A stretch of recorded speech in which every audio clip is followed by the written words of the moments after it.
मेरी पसंदीदा कविताओं की काव्य पाठ श्रृंखला में आज आप सुनिए समकालीन हिंदी कविता के महत्वपूर्ण कवि विजय देवनारायण शाही की कविताएं। उनकी पहली कविता का शीर्षक है कुएं में कोई गिर गया है। अजीब बात है, इस पूरे दयार में एक भी गोताखोर नहीं है। धीरे धीरे लोगों ने ये पेशा ही छोड़ दिया। अब लोग या तो समतल पगडंडियों पर चलते हैं, या खबरें पहुंचाते हैं, या मुआयना करते हैं, लेकिन कोई कुएं में उतरने को तैयार नहीं होता। न जाने भीतर क्या मिले। कुएं में कोई गिर गया है, पता नहीं लगता। आदमी है या मवेशी है, या कोई बच्चा या कोई औरत। पानी बहुत गहरा है और ऊपर घना पेड़ होने के कारण साफ दिखाई भी नहीं पड़ता, लेकिन बहुत गौर से देखने पर अध डूबी कोई चीज उतराती दिखती है। अजीब बात है, ठीक पता लगाने का कोई जरिया अब नहीं रह गया है। बहुत मजमा यहां इकट्ठा हो गया था, लेकिन कौन गिरा एक दूसरे से पूछकर आखिरकार लोग छट गए। रस्सी गिराई गई, नीचे से किसी जिंदा या मुर्दा उंगली ने उसे नहीं पकड़ा। कटिया डाली गई, सड़ती हुई पत्तियों के अलावा कुछ भी ऊपर नहीं आया। यहां तक कि कुछ मस्खरों ने कुएं में मुंह झुकाकर आवाज भी दी। इतना ही मालूम हुआ कि कुआं आवाज पाकर जैसा हमेशा गूंजता था, वैसा ही अब भी गूंजता है। अजीब बात है, आसपास कोई गोताखोर नहीं है। सारे सवाल पूछे जा चुके, सारे अनुमान लगाए जा चुके। अब कोई इक्का दुक्का ही यहां आता है और झांक कर चला जाता है। घने बरगद पर इस तीसरे पहर न जाने कितनी चिड़ियां बोल रही हैं।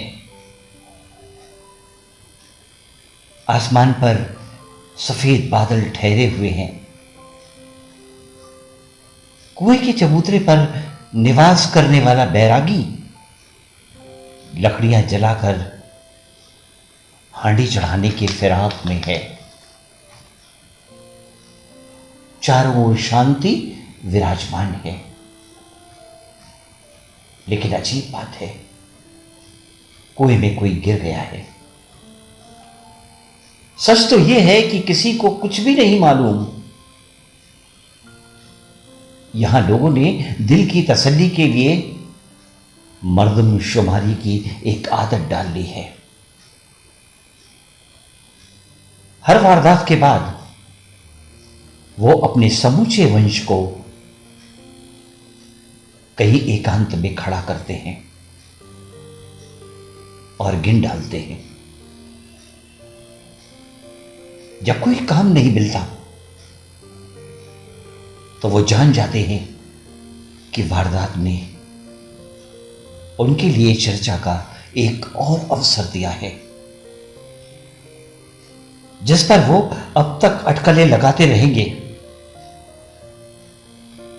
जब तक कोई दूसरी वारदात ना हो जाए। न जाने कौन कोई एक कुएं में गिर गया है। न जाने कौन कोई एक कुएं में गिर गया है। और अब सुनिए विजय शाही की एक और कविता कविता का शीर्षक है अस्पताल में।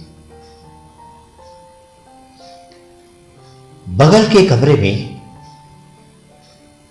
कोई घायल है जो रात भर कराहता है।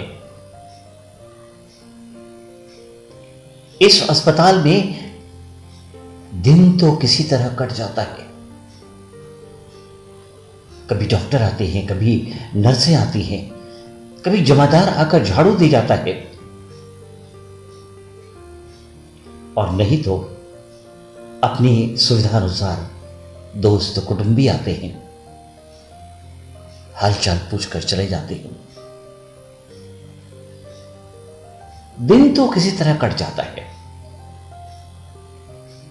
लेकिन रात नहीं कटती। जब सब चहल पहल बंद हो जाती है तो ये बगल का घायल रह रह कर कराहता है। शिकारी और सूरमा तो बहुत देखे,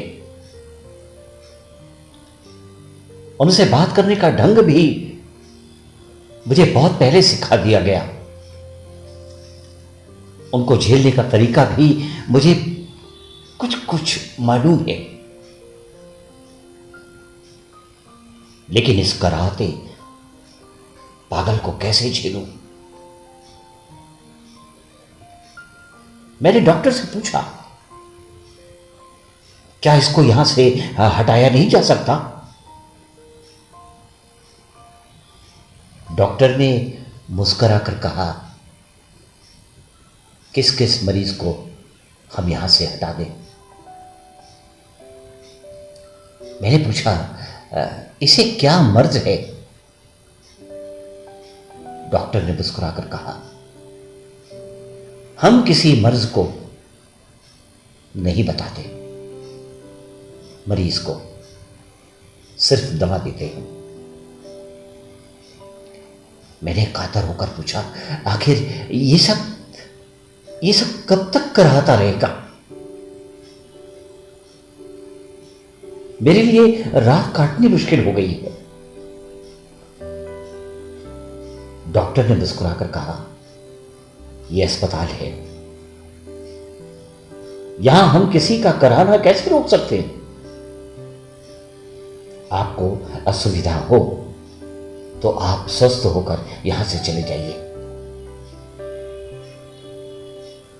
मैंने दुखी होकर कहा, स्वस्थ होकर जाना क्या मेरे वश की बात है? डॉक्टर ने मुस्कुराकर कहा, नहीं, आपके वश की बात नहीं है, ना आपके पड़ोसी के वश की बात है। अब मेरे झल्लाने की बारी थी। भरसक मैंने झल्लाकर कहा, आप समझते क्यों नहीं? मुझे रात भर नींद नहीं आती।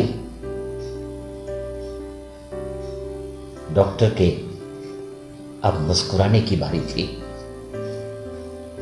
उसने भरसक मुस्कुराकर कहा, आपके पड़ोसी की बीमारी उसकी है कि वो कराहता है, आपकी बीमारी आपकी है कि आपको नींद नहीं आती। दोनों बीमारियां अलग अलग हैं, उनमें कोई संबंध नहीं है। मैं दवा लिखे देता हूं, ले लें, आपको नींद आ जाएगी। मैंने दवा खाई, रात भर आराम से सोया। तीसरे दिन डॉक्टर फिर आया, प्रसन्न चेहरा लिए हुए। पूछा, क्या हाल है? मैंने कहा, ठीक हो रहा हूं। डॉक्टर ने मुस्कुराकर कहा, आपको मालूम है आप रात भर कराहते हैं? मैंने कहा, नहीं तो मैं तो आपकी दवा खाकर चैन से सोता हूं। उसने मुस्कुराकर कहा, मुझे मालूम है, आप सोते भी हैं और कराहते भी हैं। आपके पड़ोसी को शिकायत है। मैंने पूछा, क्या वही पड़ोसी जो रात भर कराहता था? डॉक्टर ने कहा, नहीं, वो चला गया। आप समझ सकते हैं कि यह बात डॉक्टर ने मुस्कुराकर कही। मैंने पूछा, वो कहां गया? डॉक्टर ने मुस्कुराकर कहा, यह डॉक्टर के धर्म के विरुद्ध है कि वो जानने की कोशिश करे कि अस्पताल से छूटने के बाद मरीज कहां जाते हैं। बगल के कमरे में नया मरीज आया है, वही शिकायत करता है। मैंने पूछा, तो मैं क्या करूं? डॉक्टर ने मुस्कुराकर कहा, आपको कुछ नहीं करना है। आपकी बीमारी अलग है कि आप कराते हैं, उसकी बीमारी अलग है कि उसे नींद नहीं आती। मैंने उसे दवा दे दी, अब वो सोएगा आपकी ही तरह। साधु भाई, इस अस्पताल में सब सो रहे हैं सहज समाधि की तरह, सब करा रहे हैं अनाहत नाद की तरह। साधु भाई, इस अस्पताल में सब सो रहे हैं सहज समाधि की तरह, सब करा रहे हैं अनाहत नाद की तरह। और अब सुनिए वीडियन साई की एक और कविता। कविता का शीर्षक है सिरनामे की तलाश। आओ अपनी उलझनों की एक दस्तावेज तैयार करें। आओ अपनी उलझनों का एक दस्तावेज तैयार करें। सिरनामे पर लिखें, हमें आज तक कुछ नहीं बताया गया। तमाम वारदातें हमारी अनुपस्थिति में होती रही और हर वारदात का निशाना हमारी ही ओर था। हमारे न चाहते हुए भी सिरनामे का यह बयान आगे बढ़ता ही जाएगा, क्योंकि उन वारदातों के लक्ष्य बार बार हमें क्यों हो जाते हैं, ये बात भी सिरनामे में ही कहने की है, दस्तावेज के पेट में नहीं। लेकिन मुश्किल यही है कि फिर यह बयान सिरनामा ना होकर दस्तावेज ही हो जाएगा। यहां पहुंचकर हम महसूस करेंगे कि हमारी उलझनों की दस्तावेजें हो सकती हैं, लेकिन सटीक सिरनामा लिखने में हम असमर्थ हैं।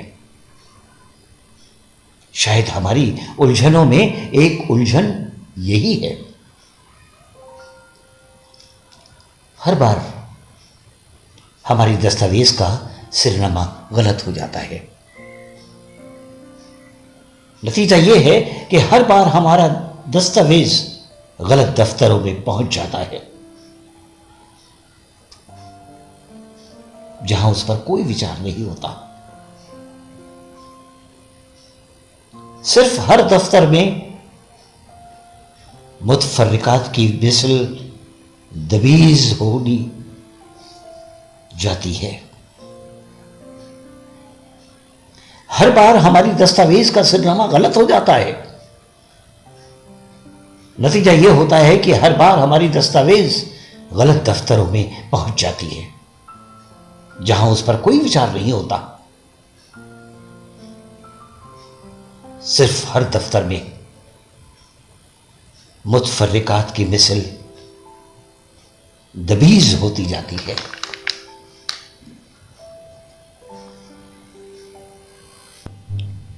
और अब सुनिए वीडियन साई की एक और कविता।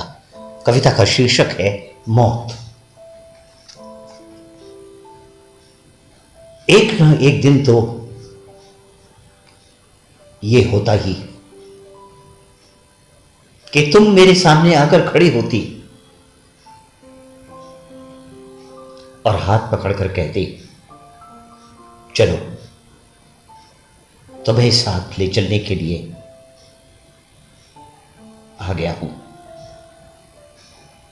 अच्छा हुआ कि वो दिन आज ही आ गया और तुमने मुझे सोचने का अवसर भी नहीं दिया।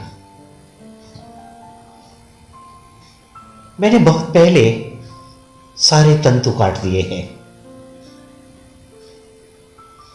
और इस अपर्याप्त शरीर में सिर्फ दिमाग बनकर उम्र गुजारता रहा हूं। ये तवे की तरह तपता हुआ सर, पत्थर की तरह आंखें, कुम्हलाई हुई उंगलियां और सिकुड़े हुए पैर, अब इनमें केचुल के अलावा रह ही क्या गया है। मैं इस सब में से वैसे ही गुजर जाऊंगा जैसे बांस के जंगलों से होकर हवा गुजर जाती है। इस जंगल की टहनियां झूम रही हैं क्योंकि गुजरती हुई हवा से इनका और कोई रिश्ता नहीं है। इस जंगल की टहनियां झूम रही है क्योंकि गुजरती हुई हवा से इनका और कोई रिश्ता नहीं है। पहले और आखिरी संगीत में सचमुच कोई अंतर नहीं होता। पहले और आखिरी संगीत में सचमुच कोई अंतर नहीं होता। सचमुच कोई अंतर नहीं होता। और अब सुनिए वीरेंद्र शाही की एक और कविता। कविता का शीर्षक है किसी ने नहीं वर्जित किया तुम्हें, किसी ने नहीं वर्जित किया तुम्हें, तुम अभी भी चाहो तो स्मृति के खंडहरों में एक मेहराब से दूसरी मेहराब तक भ्रमण करते हुए इससे प्रति संसार को जब चाहो निकाल कर फेंक दो। किसी ने नहीं वर्जित किया तुम्हें, किसी ने नहीं वर्जित किया तुम्हें, तुम अभी भी चाहो तो स्मृति के खंडहरों में एक मेहराब से दूसरी मेहराब में भ्रमण करते हुए इस प्रति संसार को जब चाहो निकाल कर फेंक दो। सच पूछो तो उन आत्माओं को भी जो उसमें रहती हैं अब तुम्हारी स्मृति से कोई सरोकार नहीं। उन्होंने जो प्रतिमूर्तियां खड़ी कर रखी हैं उन्हें तुम पहचान भी न पाओगे। ये जो हंसती हुई स्मृतिहीन आवाज तुम्हारे बगल से निकल गई, जिसने तुम्हें छोड़कर शेष तुम्हारे आसपास सब कुछ पर अपनी पहचान की चमक डाल दी है, इसे तुम इस तरह अपने भीतर धारण करोगे। ये जो हंसती हुई स्मृतिहीन आवाज तुम्हारे बगल से निकल गई, जिसने तुम्हें छोड़कर शेष तुम्हारे आसपास सब कुछ पर अपनी पहचान की चमक डाल दी, इसे तुम इस तरह अपने भीतर धारण करोगे, मृत्यु की तरह या जीवन की तरह। क्यों जिंदगी चलते चलते यकायक मौत की तरह लगने लगती है? क्यों जिंदगी चलते चलते यकायक मौत की तरह लगने लगती है? किसी ने नहीं वर्जित किया तुम्हें, तुम अभी भी चाहो तो स्मृति के खंडहरों में एक मेहराब से दूसरी मेहराब में भ्रमण करते हुए इस प्रति संसार को जब चाहो निकाल कर फेंक दो, जब चाहो निकाल कर फेंक दो।